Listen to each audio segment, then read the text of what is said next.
ഓം ശ്രീ സായിരാം. 2008 ശിവരാത്രി ദിനം. ശ്രീ സായി ശ്രവൺ ഒരിക്കൽ പോലും ശിവരാത്രി ഭജന ഒഴിവാക്കിയിട്ടില്ല. ബാലവികാസിൽ പഠിക്കുമ്പോൾ മുതൽ അതാണ് രീതി. പക്ഷെ അന്ന് ഭജനയ്ക്ക് പോകാൻ കഴിഞ്ഞില്ല. അമ്മ സുഖമില്ലാതിരിക്കുന്നു. അമ്മയെ പരിചരിക്കാൻ എപ്പോഴും അരികിൽ വേണമെന്ന് സ്വാമി നിർദ്ദേശിച്ചിട്ടുണ്ട്. ചെന്നൈയിലെ സുന്ദരത്തിൽ ഭജന തീരാറായി. ആരതി സമയത്തെങ്കിലും അവിടെ എത്തണമെന്ന് അദ്ദേഹം തീവ്രമായി ആഗ്രഹിച്ചു. ഭഗവാന്റെ പ്രസാദം കൊണ്ടുവന്ന് അമ്മയ്ക്ക് കൊടുക്കാമല്ലോ എന്നും തോന്നി. കീമോതെറാപ്പിയും റേഡിയേഷൻ കഴിഞ്ഞ് കിടക്കുകയാണ് അമ്മ. അതിനേക്കാളൊക്കെ ഫലപ്രാപ്തിയായിരിക്കും ഭഗവാന്റെ പ്രസാദം കൊടുക്കുക എന്ന് ശ്രവണൻ കരുതി. അങ്ങനെ ആരതിക്ക് പോയി ഭഗവാന്റെ പ്രസാദവുമായി ഉടൻ തന്നെ തിരിച്ചെത്തുകയും ചെയ്തു. പ്രസാദവുമായി നേരെ ചെന്നത് അമ്മയുടെ മുറിയിലേക്ക്. അമ്മ ഉണർന്ന് ഉഷാറായി കിടക്കുന്നു. മകനെ കണ്ടതും അമ്മ പറഞ്ഞു, ഭഗവാൻ ഇപ്പോൾ പുറത്തേക്ക് പോയി, നീ കുറച്ച് വെള്ളമെങ്കിലും എടുത്തു കൊടുക്കൂ. അമ്മയുടെ തോന്നലായിരിക്കും എന്ന് ആ മകന് തോന്നി. അദ്ദേഹം പറഞ്ഞു, അമ്മേ, ഞാൻ അമ്മയ്ക്ക് പ്രസാദം കൊണ്ടുവന്നിട്ടുണ്ട്. അമ്മ പറഞ്ഞു, മോനെ, എൻ്റെ തോന്നലല്ല, ഭഗവാൻ ഇവിടെ തന്നെ ഉണ്ടായിരുന്നു, എൻ്റെ പാദത്തിനടുത്ത് ഇരിപ്പുണ്ടായിരുന്നു. നീ എവിടെയെന്ന് തിരക്കി, എനിക്കറിയില്ലെന്ന് പറഞ്ഞു. അപ്പോൾ സ്വാമി പറഞ്ഞു, നീ സുന്ദരത്തിൽ ആരതിയിൽ പങ്കെടുക്കാൻ പോയിരിക്കുകയാണ്, ഉടൻ വരും, അതുവരെ നിന്റെ കാര്യങ്ങൾ ഞാൻ നോക്കാം. മകൻ ഒന്നും പറഞ്ഞില്ല. ശിവരാത്രിയിൽ സ്വാമി പുട്ടപ്പുറത്തിയിലാണെന്ന് അദ്ദേഹത്തിന് അറിയാം.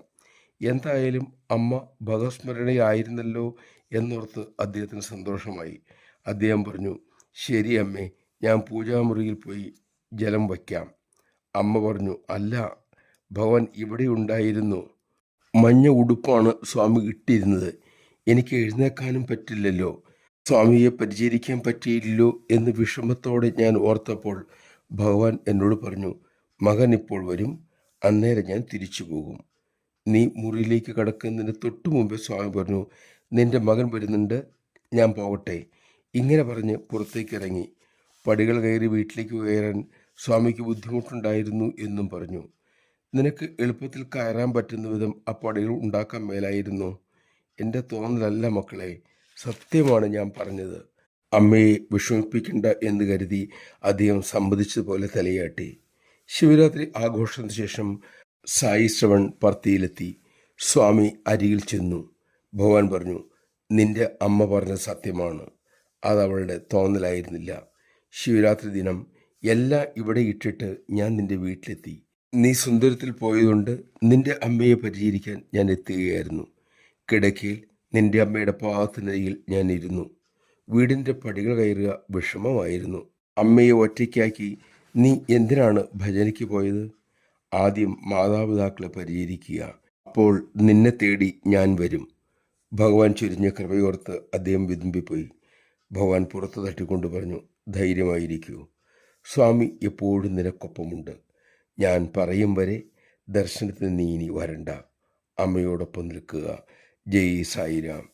മാതാപിതാക്കളെ പ്രത്യേകിച്ച് അവരുടെ വാർദ്ധക്യത്തിൽ പരിചരിക്കാൻ ലഭിക്കുന്നത് ഭഗവാൻ നൽകുന്ന മഹത്തായ അവസരമാണ്, അനുഗ്രഹമാണ്.